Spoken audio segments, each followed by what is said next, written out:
नमस्कार, मैं हूं अमितेश। आप देख रहे हैं न्यूज़ 24 और इस वक्त हम जमानिया विधानसभा सीट पे हैं और इस सीट से ही एक ऐसे कैंडिडेट चुनाव लड़ रहे हैं जिनका कि चुनावी चंदा मांगने का अंदाज़ बड़ा ही निराला है, बड़ा ही अतरंगी है। हमारे साथ वो बातचीत के लिए मौजूद हैं। नाम है उनका अखंड गहमरी और ये एक निर्दल प्रत्याशी के तौर पर चुनाव लड़ रहे हैं और चुनावी चंदे के रूप में डिजिटल माध्यम से अपने लोगों से ये अपील कर रहे हैं कि इन्हें 1 रुपया चंदा के तौर पर लोग दें। बातचीत की शुरुआत यहीं से करते हैं। अखंड, लोग तो कहते हैं भैया दिल खोल करके चंदा दो चुनाव लड़ने की जब बात आती है। ये 1 रुपये का कौन सा आपने गणित पढ़ा है? भाई, दिल खोल करके चंदा देने पर पता नहीं कौन क्या दे। कम से कम 1 रुपये मांगने पर 1 रुपये तो मुझे ज़रूर मिलेंगे, इसकी तो गारंटी है। तो इतना खर्चीला चुनाव 1 रुपये से कितना आप जमा कर लेंगे? ज़रा सा मुझे अब चुनाव खर्च की परिभाषा बता दीजिए कि चुनाव में जो 40 लाख रुपए रखा गया है चुनाव आयोग का। ठीक है, मैं आपको रोकना चाहता हूँ। खर्च जो है वो बड़ा सापेक्षिक शब्द हो जाएगा यहाँ पे, लेकिन जिस तरह का ग्लैमर, जिस तरह का तड़क भड़क और जिस तरह के गाड़ियों का काफिला, जिस तरह के अर्थ बल, धन बल, बाहुबल का प्रदर्शन हो रहा है, उसमें 1 रुपये से आप कौन सा समीकरण सेट कर लेंगे? देखिए, समीकरण 1 रुपये की बात नहीं है। आप मुझे बताइए कि मैंने आपसे 1 रुपया मांगा डिजिटल और आपने 1 रुपया मुझे देना चाहा। आप 1 रुपये के साथ मेरे एजेंडे पर कितना समय देंगे? कम से कम आप मेरी बात को पढ़ेंगे अपने गूगल। क्या है एजेंडा? जरा पहले संक्षेप में अपना एजेंडा ही बता लीजिए। हमारा एजेंडा है टेक्नोलॉजी का, हमारा एजेंडा है पर्यटन का, हमारा एजेंडा है शिक्षा का, हमारा एजेंडा है शिक्षण का, हमारा एजेंडा है जमानिया से प्रतिभा पलायन रोकने का। 1-1 रुपये का जो आपने आह्वान किया था, अब तक कितना इकट्ठा कर पाए हैं? हम जिस दिन तक इसको बंद किए उस दिन 3383 रुपये हमने ऐड लिया था। ये एक छोटा सा प्रिंट है। अच्छा, ये इन्होंने एक अपने हाथ में प्रिंट लिया हुआ है, ट्रांजैक्शन हिस्ट्री है और इसमें काफ़ी सारे लोग हैं जिन्होंने कि 100 रुपये भी दिया है, न्यूनतम 1 रुपया तो दिया ही है, इसके अलावा 101 रुपया दिया है, 50 रुपये दिया है, 200 रुपये दिए हैं, 201 रुपये दिए हैं। तो ये इन्होंने जो आह्वान किया था सोशल मीडिया के ज़रिए कि इनके एजेंडा से जो लोग इत्तेफाक रखते हैं वो न्यूनतम 1 रुपया अपने समर्थन के तौर पर इनको दे, इसकी इन्होंने एक ट्रांजैक्शन हिस्ट्री हमारे साथ साझा की है। इसके अलावा आप ये बताइए कि जब आप चुनाव लड़े तो ये जहन में कहाँ से आया? मैंने ये सुना है कि आप साहित्यकार भी अपने को बताते हैं, प्रकाशक भी बताते हैं, पत्रकार भी बताते हैं, तो फिर ये सियासत की तरफ रुख क्यों? पहले तो मैं आपको बता दूं कि मैं बताता नहीं, मैं हूँ।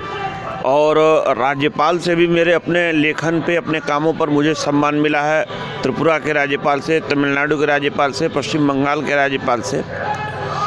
और ये जेहन में हमारे आया अचानक 24 जनवरी 2022 को। क्या हुआ उस दिन? ऐसा क्या हुआ कि एकाएक से आपको राजनीति में जाने का आपको जो है कि अंदर से कॉल होने लगे कि आपको राजनीति में आना चाहिए? मैं अपने गांव के, अपने क्षेत्रों की कई समस्याओं को देखता था और कई राजनेताओं से कहता भी था, लिखता भी था। हमारे जो मीडिया के बंधु हैं उनसे ही बताता था और ख़ास तौर से मीडिया के जो लोग हमारे थे, जो हमारे पुराने 2001 के आसपास जब मैं मीडिया से जुड़ा, उसके साथ के जो लोग थे आज तक साथ में, कभी कभी उनके साथ जब बैठता था तो चर्चाएँ होती थी और एक कुंठित मन जो है अंदर से कुंठा होता था अपने आप पर कि हम कुछ कर नहीं पा रहे हैं। तब मैंने इस चीज़ को किया कि चलिए आज नहीं कल, कल नहीं परसों, इस दल और बल की राजनीति में एक बिना दल के, बिना बल के, बिना धन के उतर के प्रयास तो किया जाए इस राजनीति को साफ करने के लिए। तो क्या लग रहा है? आप तो नॉमिनेशन आपने कर दिया, नॉमिनेशन करने के बाद आपने अपने तरीके से आह्वान भी किया, तो अब क्या होगा? जो होगा अच्छा होगा। कम से कम आज जो हमारे युवा हैं वो इस बात को तो समझ जाएंगे कि यदि हम 5 साल, 7 साल, 8 साल अपने क्षेत्र में निस्वार्थ भाव से समाज सेवा करें। समाज सेवा का मीन्स ये हो गया कि बिजली पानी सड़क के लिए केवल आंदोलन नहीं, कुछ अपने स्तर से ऐसा काम करें जिससे युवाओं को आगे बढ़ने का रास्ता मिले, तो निश्चित तौर पर वो बिना धन के, बिना बल के चुनाव लड़ सकते हैं। अखंड गहमरी पत्रकार हैं, साहित्यकार हैं और अब राजनीति में आए हैं। कहीं ऐसा तो नहीं कि अखंड गहमरी कंफ्यूज हो गए कि करना क्या है? बिल्कुल नहीं। मैं 2001 से मैं 1992 से सामाजिक जीवन में हूँ। 12 साल की उम्र में मैंने पहली दुकान की थी। इस गामर में टेक्नोलॉजी को लाने के लिए कहीं ना कहीं आज मेरा नाम आता है कि गहमर में 2001 में जब कंप्यूटर नहीं था तो मैं गहमर में 2001 में कंप्यूटर ले आया था। मैं 2015 में साहित्यिक जीवन की शुरुआत की और 2022 तक देश के अच्छे साहित्यकारों को इस मुहिम में जोड़ चुका हूँ। मैं कहीं कंफ्यूज नहीं हूँ। मेरा साहित्य मेरी आत्मा है और राजनीति मेरा कर्म है। तो ये थे अखंड गहमरी। गहमर नाम इन्होंने अपने गांव से लिया है। गहमर गांव एशिया का सबसे बड़ा गांव भी कहा जाता है। यहाँ से सेना में बहुतायत में लोग हैं। यहाँ के लोग अपने गांव के नाम को अपने टाइटल के साथ लगाते हैं। तो अखंड गहमरी गहमर गांव के रहने वाले जो कि निर्दल प्रत्याशी के तौर पर चुनाव लड़े हैं और 1 रुपये चंदा के तौर पर अपने लोगों से मांगे हैं। इनसे हमने बातचीत की। ऐसे ही किसी शख्सियत से फिर हम बातचीत करेंगे। तब तक बने रहिए न्यूज़ 24 के साथ। अमितेश कुमार सिंह, न्यूज़ 24 गाजीपुर। नमस्कार, मैं हूं मानक गुप्ता।